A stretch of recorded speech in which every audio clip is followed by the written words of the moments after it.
Rosa, probably you won't watch this. I hope you don't watch this.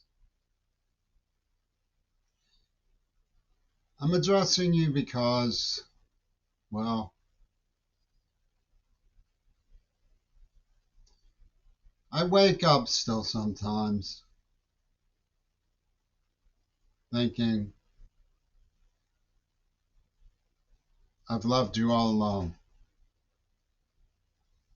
And of course, I shake it out of my thoughts and I reflect on the other things that I've done. And I disapprove.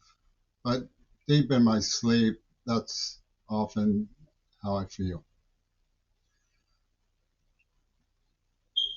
I'm not sure that's why I'm writing to you. They talk about in early literary classes that I took, um, having an audience in mind when you write. I can't really write anymore. I know how it has played over the years, my relationship with you and the breakup. It's a fraternity argument, a sorority argument. You probably think, if you know what happened by now, then I'm going to use the consequences of how you operated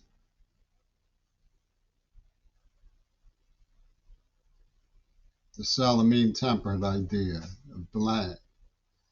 Because that's all this fraternity argument has ever been. This sorority argument has always been about who's right and who's wrong, about Ming Na Wen and Martin Sheen's notion that Louis Lapham's notion that none can and should be used to stoke up a bogus and phony rape hysteria. I think it's clear that nobody would have ever encouraged you to come to my bed if anybody thought I was capable of that. So it's clearly just bogus. Misuse of the circumstances to sell that kind of hysteria to benefit the people who tortured me. And they didn't stop, Rosa. I not only didn't ever have another relationship because of the virginity screed that was attached to your romance with me, but I was made impotent. I was given Parkinson's and diabetes. And on top of my lifelong woes of a neurotrauma, deafness, trauma, real trauma. And of course, as a child, I was used, they call it rape when an adult uses a child that way, even if it's a woman, by people I didn't even know because of the way that I was tortured and rendered comatose and kidnapped by adult psychotics in that abysmal city of Pittsburgh, which the police covered for, which my family didn't want me to pursue, and which I still get the idea they must have worked with King Crimson all along, judging from the unpardonable cruelty of Adrian Belew, Zappa, Patti Smith. These are the people you came with. And you didn't listen to me when I told you that on Mount Desert Island I had secured evidence and testimony that AIDS was an attack. I explained Martha Gellhorn's importance and that she had written to me. And you wanted to turn it into a war game to protect the people that did it. All those children who've been amputated, if people had listened to me, if their hearts had been in the right place, it might have been deterred. These people might have been discouraged from this crime.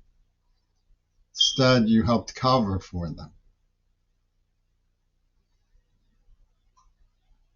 What I'm asking is that you explain to someone, if you didn't believe me, that at least I was trying to explain what happened. That I was really upfront and concerned that Mount Desert Island had been an entrapment by the people who released AIDS, that it should be investigated on those grounds.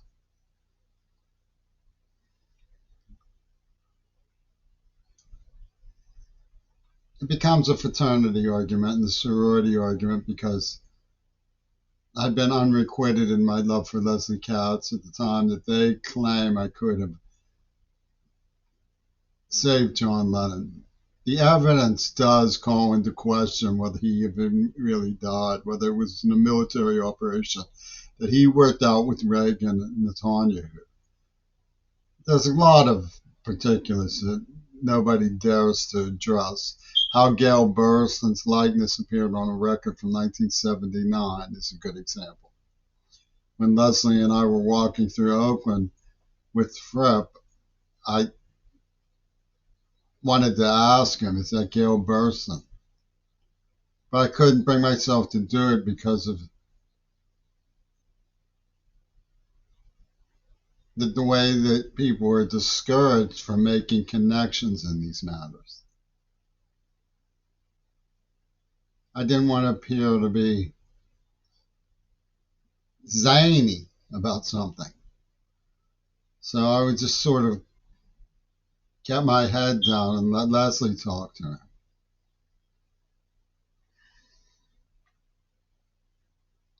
I got some nice feedback. I mean, everybody's impressed by Fripp. But did he do this? He seems to be one of the only people who's capable of all of this.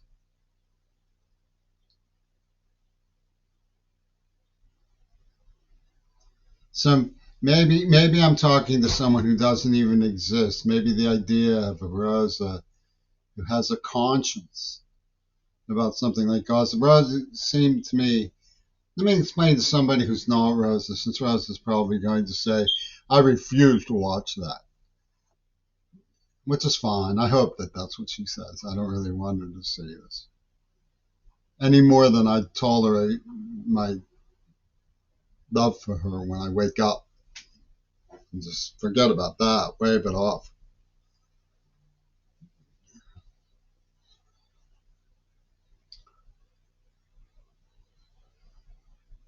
She seemed to be very concerned for the peace of the society that she lived in. She didn't like seeing me get angry. She was appalled by the way the people rioted when Rodney King was beaten, although she sincerely deplored the beating of Rodney King. She seemed to be panopticon about the issues when it came to not choosing sides for rioting, which would make her sympathetic to my views about what happened in Gaza. She wouldn't like the Supernova massacre. But how much of what she did is part of the Supernova massacre? She seemed to be embarking on a war on sin. They were setting me up to make it look like lust in my heart had led to the murder of the great man, because I didn't mind the affairs of the community. I was too busy searching for gratification.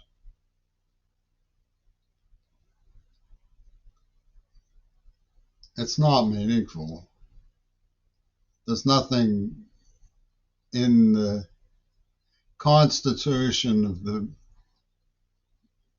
provincial norms of the city of Pittsburgh, even as understood by me, by somebody who believed in public schools. That it's a bar against making out and heavy petting. Clearly, we should be more responsible in describing the force of creation. And I know that, as one talk show host said, stranger things that have happened than jealous boyfriends getting aggressive towards people who reject him or mock him. But that did not happen with me. Nobody believed that it happened with me, or they would not have put Rosa onto me the way that they did. And it's clear proof that they did.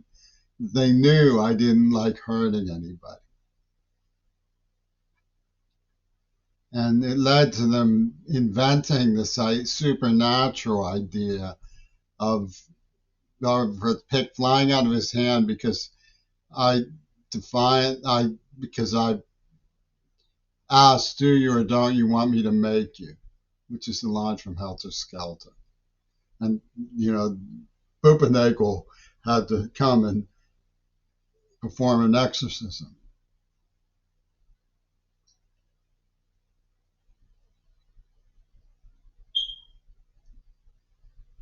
Which didn't even happen.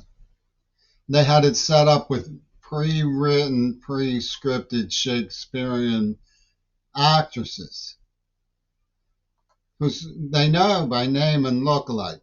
And they used a Chinese girl to look like the girl from Bard College, the archetype of Bard College. And she was connecting with the cameraman to me on TikTok. Her stomach started to grow. So they were playing this game of Sin War. I mean, it's true I made love to a 12-year-old when I was 13, but it was her idea, and I had no way out of it. And she was experienced in these matters, and not only overeager, but overdeveloped. I myself was nowhere near pubescence.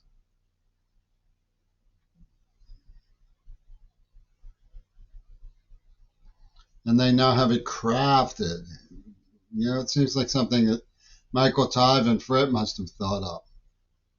In the Sin War, we will bring forward a poetess who is 12, and his heart will go out to her. And Pope Karl jumps down, holds Pee-Pee. Would he be willing to die for her? Toon will send him to Gaza in a plain of tears where Nosferatu could have its finger on the red button and would dare him to put in a good word with Putin.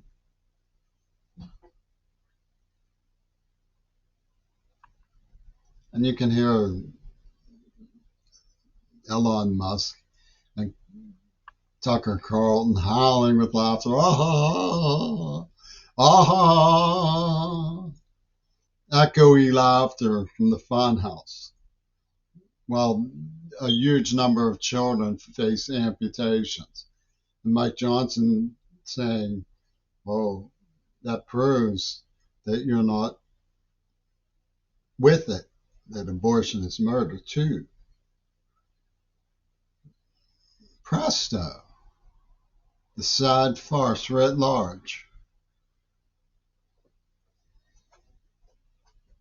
And she told me never again to tell anyone that her mother's maiden name was Murdica, which is like Akadai, Acadia, Abracadabra. Svengali of the Jackson Lab fires. Swami Nostra, Medicine Man, 911. Cliff Robertson, Gail Burston on the record from 1979. If nothing else, verify this stuff so that it can be used as a teaching tool. Here are the issues. Question one. Does Mike Johnson have it in his head that killing children of Gaza is comparable to Biden's pro-abortion stand? Does he, or does he not have that in his head? Question number 2. What is Gail Burson's likeness doing on the cover of a friend of Lenin's from 1979? Question number 3. Why was she not arrested and interrogated? If not understanding that she was out for a thrill kill at Lenin's expense meant that I was somehow to blame for it, when everyone knows perfectly well I would never do anything even remotely like that to anyone, much less an artist. It was okay. I mean, he was okay.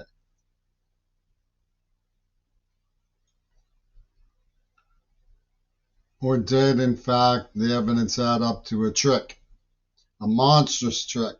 They had the Paul is dead thing going, right? So, Rosa, do you want me to accuse you of laying the foundation for a genocide by covering for a genocide? Is that what you wanted? Are you like the? It doesn't seem like her. I'll be honest with you. It does not seem like the Rosine that I knew to want this to have happened. Which makes me wonder, does anybody actually believe that all of these people disbelieved what I was saying and thought it would be funny to start a hallucination, a frenzy directed at me of a girl I refused to date rape, changing the words in the letters and so forth? So that the wizard Bob could hold Foucault's pendulum and see if Bupennagel's auspices were enough to confound the enemy within.